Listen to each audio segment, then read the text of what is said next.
नमस्कार विद्यार्थी मित्रांनो, आपण सराव संच 2.2 चा अभ्यास करणार आहोत। सराव संच 2.2 मध्ये आपल्याला अपरिमेय संख्यांचा अभ्यास करायचा आहे। अपरिमेय संख्या म्हणजे अशा संख्या की ज्यांचा भागाकार हा अखंड आणि अनावर्ती स्वरूपाचा असतो। अखंड म्हणजे न संपणारा भागाकार आणि अनावर्ती म्हणजे जे दशांश चिन्हानंतर येणारे अंक आहेत त्यांचं कधीही पुनरावृत्ती होत नाही। अशा प्रकारचे जे अंक आहेत किंवा ज्या संख्या आहेत अशा संख्यांना आपण अपरिमेय संख्या म्हणतो। आणि या ज्या अपरिमेय संख्या आहेत त्या संख्या रेषेवर आपल्याला नक्कीच दाखवता येतात। तर आपल्या सराव संच 2.2 मध्ये हा जो प्रश्न आहे, प्रश्न क्रमांक 3, तेथे आपल्याला वर्गमुळात 5 आणि वर्गमुळात 10 या संख्या रेषेवर दाखवायच्या आहेत।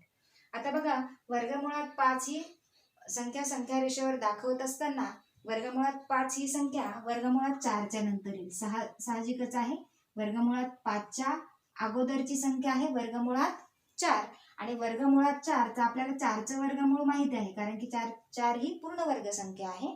तर 4 चं वर्गमूळ आहे 2, म्हणजे आपल्याला संख्या रेषेवर 0, 1, 2 हे अंक घ्यावे लागतील आणि 2 च्या नंतर वर्गमुळात 5 ही संख्या येईल। तर आपण बघूया, संख्या रेषा काढलेली आहे। तर संख्या रेषेला आपण नाव देऊया एल। ही संख्या रेषा आहे।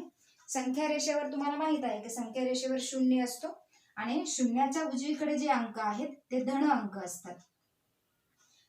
त्या प्रत्येक 2 अंकांमधलं अंतर हे सारखं असतं, म्हणजे हा 0 पासून एकक अंतरावर 1, 1 पासून पुढे सेम अंतरावर 2, पुढे सेम अंतरावर 3 याप्रमाणे अंक असतात। शून्याच्या डावीकडे सुद्धा अंक असतात संख्या रेषेवर, ते पण सारख्याच अंतरावर असतात, ऋण 1, ऋण 2 याप्रमाणे। आता शून्याला आपण ओरिजिन किंवा आरंभ बिंदू म्हणतो, म्हणून ओ या अक्षराने दाखवू आपण।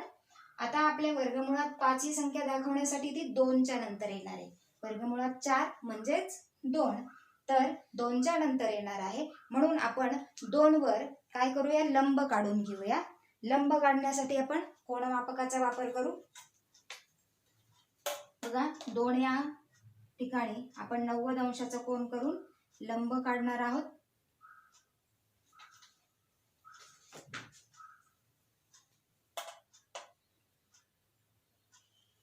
इथे हा झाला 90 अंशाचा कोन म्हणजे लंब। आता आपल्याला या लंबावर इथे आपण ए नाव देऊया 2 च्या ठिकाणी। इथे ए हा बिंदू आहे आणि ए पासून आपल्याला बी बिंदू घ्यायचा आहे, तो सुद्धा एकक अंतरावरच असणार आहे। आता आपल्याकडे हे जे एकक अंतर आहे ते सारखं यावं म्हणून आपण साधारणपणे मोजून घेण्याचा प्रयत्न करू। तर हे इथे आपलं एक एकक अंतर असेल। आपण मागच्या वर्षी या घटकाचा अभ्यास केलेला आहे। आपण हे जे अंतर जेवढं हे जे एक एकक अंतर असतं तेवढंच एक एकक अंतर आपण या लंबावर घेत असतो, म्हणून हे जे ए बी अंतर आहे ते 1 एकक एवढं आहे। आता आपण ओ आणि बी बिंदू जोडल्यानंतर आपल्याकडे त्रिकोण तयार होईल आणि तो त्रिकोण असा त्रिकोण आहे की त्या त्रिकोणाचा एक जो कोण आहे तो 90 अंश मापाचा आहे आणि जर एक कोण 90 अंश मापाचा असेल तर त्या त्रिकोणाला आपण काटकोन त्रिकोण म्हणतो। त्रिकोण ओ ए बी हा काटकोन त्रिकोण आहे आणि जर तो काटकोन त्रिकोण असेल तर काटकोन त्रिकोणामध्ये आपण पायथागोरसचे प्रमेय वापरू शकतो, कारण आपल्याला या बाजूचं ओ ए बाजूचं माप माहिती आहे, ओ ए बी बाजूचं माप माहिती आहे, पण ओ बी किती आहे हे आपल्याला माहित नाही। आपल्याला दाखवायचं आहे वर्गमुळात 5, तर आपण पायथागोरस प्रमाणे अगोदर ओ बी हे अंतर काढून घेऊ।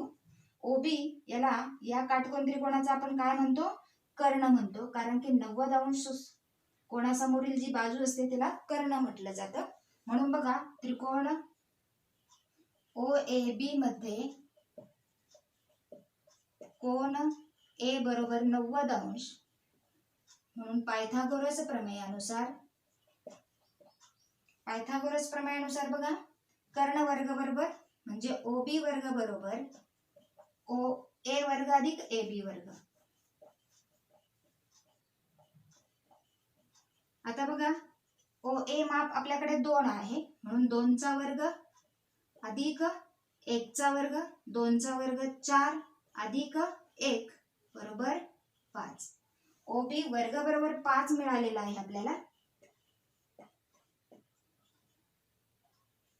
म्हणून ओबी वर्गमूळ, इकडे वर्ग आहे तिकडे गेल्यानंतर वर्गमूळ किंवा दोन्ही बाजूचं वर्गमूळ काढलं तर ओबीची किंमत आपल्याला मिळाली आहे 5. म्हणजे हे जे आपण कर्ण काढलेलं आहे या कर्णाचं माप आहे वर्गमुळात 5 आणि आपण जर कंपासमध्ये एवढं अंतर घेतलं ओबी आणि ते संख्या रेषेपर्यंत नेलं तर आपल्याला वर्गमुळात 5 संख्या रेषेवर दाखवता येईल. बघा ओबी एवढं माप आपण कंपासमध्ये घेऊया. कंपासमध्ये ओबी माप घेतल्यानंतर म्हणजे आपल्या कंपासमध्ये अंतर आहे वर्गमुळात 5 आणि वर्गमुळात 5 नुसार आपण जर संख्या रेषेवर कंस काढला तो हा जो कंस आहे तो म्हणजे वर्गमुळात 5 इथे अंक आहे वर्गमुळात 5. याप्रमाणे आपल्याला वर्गमुळात 5 ही संख्या रेषेवर दाखवता आली. बघा आता आपल्याला दाखवायचं आहे वर्गमुळात 10 संख्या रेषेवर. वर्गमुळात 10 संख्या रेषेवर दाखवत असताना बघा आता वर्गमुळात 10च्या अगोदरची जी संख्या आहे ती म्हणजे वर्गमुळात 9 आहे. वर्गमुळात 9 नंतर वर्गमुळात 10 येणार आहे. वर्गमुळात 9 म्हणजे त्याचा आपल्याला वर्गमूळ काढता येतं ते आहे 3. म्हणजे वर्गमुळात 10 ही संख्या ही 3 नंतर येणार आहे. तर आपल्याकडे बघा 0 आपण संख्या रेषा काढली. संख्या रेषेला नाव दिलं L. संख्या रेषा म्हटलं की 0, शून्याच्या उजवीकडे धन संख्या, शून्याच्या डावीकडे ऋण संख्या आणि त्यानंतर आपण 3 नंतर येणार आहे म्हणून 3 वर मी लंब काढून ठेवलेला आहे. तर हा आहे 90 अंशाचा कोन. या लंबावर आपण एक एकक अंतर घेतो. जेवढं 0 ते 1 किंवा 2 ते 3 मध्ये आहे तेच अंतर आपण एक एकक अंतर म्हणून घेत असतो. तर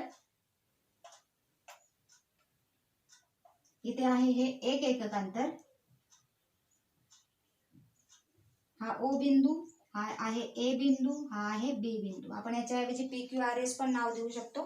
आता आपण हा त्रिकोण पूर्ण करून घेऊया. OB जोडल्यानंतर आपल्याकडे त्रिकोण तयार होतो. त्रिकोण OAB.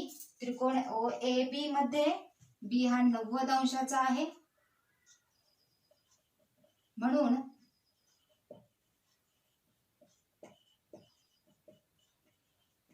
पायथागोरस प्रमेयानुसार कर्ण वर्ग बरोबर OB वर्ग बरोबर OA वर्ग अधिक AB वर्ग. OA ची किंमत आहे आपल्याकडे 3. 3 चा वर्ग अधिक 1 चा वर्ग. 3 चा वर्ग 9 अधिक 1 चा वर्ग 1 बरोबर 10. म्हणून इथे OB वर्ग बरोबर 10 तर म्हणून OB बरोबर येणार आहे वर्गमुळात 10.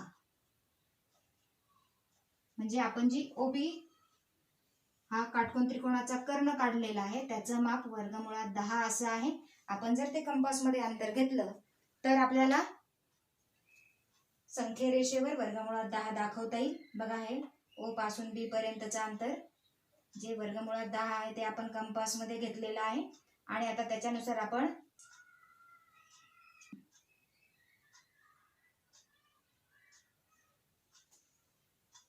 हे बघा हा जो कंस काढलेला आहे इथे आपली संख्या आलेली आहे वर्गमुळात 10.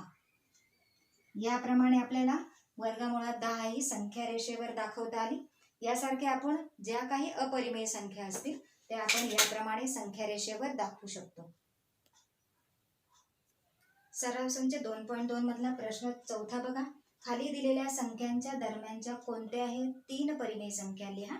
आता बघा आपल्याला या संख्या दिलेल्या आहे 0.3 आणि ऋण 0.5. समजा जर आपण संख्या रेषा काढली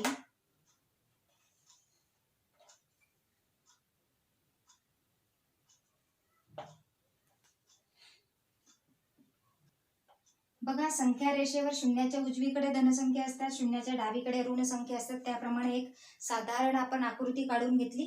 आता 0.3 आणि याच्यामध्ये आपल्याला संख्या शोधायच्या आहे. तर आपण या साईडने जर इकडे येत गेलो तर आपल्याला तिथे येणाऱ्या सर्व ज्या संख्या आहेत त्या दरम्यानच्या संख्या येणार आहे.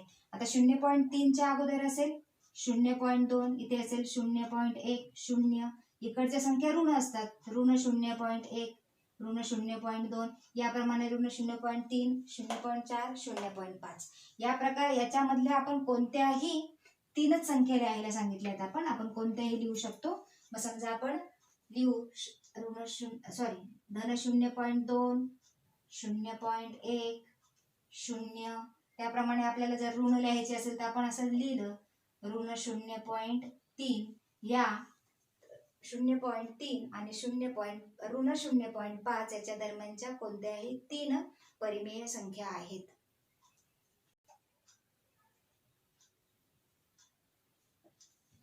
बघा इथे या समजा आपण इथे 0.5 असं सुद्धा लिहू शकतो किंवा 0.25 असं सुद्धा आपल्याला लिहिता येईल. तर या ज्या 0.5च्या पण ज्या संख्या आहेत त्या सुद्धा याच्या दरम्यानच्या संख्या येऊ शकतात.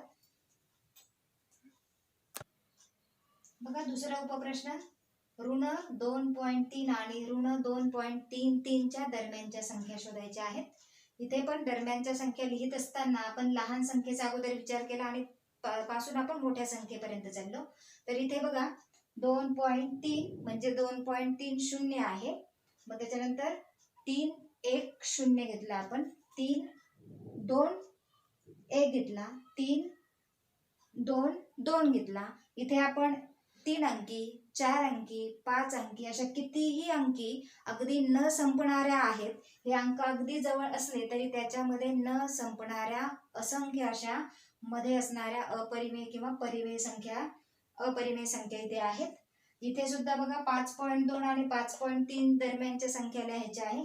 5.2 आणि 5.3 मध्ये तसं पाहायला गेलं तर एकच एककाचा फरक आहे, तरी सुद्धा याच्यामध्ये असंख्य संख्या आहेत. मग त्यातली आपण लिहिली. आता इथं एकच अंक दिलेला आहे पॉइंट नंतर आपल्या दशांश चिन्हानंतर, तर आपण इथे 2-2 अंकांचे गट तयार करून दिले. 5.21 5.22 5.23 याप्रमाणे इथे सुद्धा असंख्य संख्या आहेत ज्या आपण मोजू शकत नाही. त्यातल्या 3 आपल्याला सोप्या वाटणाऱ्या आपण लिहिल्या. त्याचप्रमाणे इथे सुद्धा आपण 5.1 4.52 पुन्हा 4.53 याप्रमाणे 3 संख्या लिहिलेल्या आहेत.